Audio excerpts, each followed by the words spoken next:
Dopo il successo dell'Airport Day, il deputato agrigentino Calogero Pisano lancia una nuova iniziativa. Tutti i fine settimana del mese di luglio un gazebo itinerante girerà le piazze delle principali città della provincia agrigentina per consentire ai cittadini di sottoscrivere le quote azionarie della costituenda società Aeroporto Valle dei Templi di Agrigento.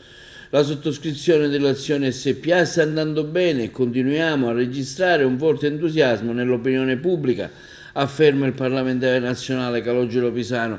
Con questa iniziativa intendiamo raggiungere capillarmente i cittadini, informarli, agevolarli nella procedura di acquisto delle quote societarie. Modalità, luoghi e orari saranno successivamente comunicati. Intanto positivo è stato il riscontro che si è avuto nella prima 2 giorni di sottoscrizioni, avvenuto presso lo studio notarile Gucciardo, raggiungendo e superando i 350.000 euro di sottoscrizioni.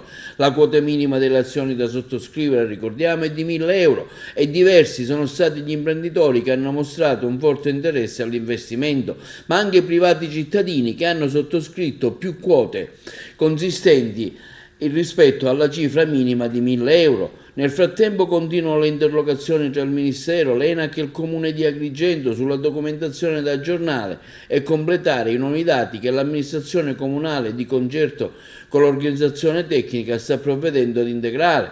Intanto ricordiamo il parere dato a suo tempo dall'Ordine degli Ingegneri di Agrigento per mezzo del suo presidente Achille Furioso, che afferma che siamo convinti della sostenibilità economica del progetto di uno scalo aeroportuale nel nostro territorio. L'Ordine, ricordiamo che aveva già preparato nell'ambito delle iniziative condotte in collaborazione con gli altri ordini professionali tecnici un emendamento alla legge di bilancio del 2021 che prevedeva l'apertura di iniziative private con un contributo iniziale per la sua realizzazione e per la gestione dei primi 3 anni. Anche il presidente dell'Ordine degli Architetti Rino Lamendola ha sostenuto l'iniziativa che rilancia la necessità di realizzare uno scalo portuale al servizio del territorio agrigentino, anche in considerazione di Agrigento, capitale della cultura 2025.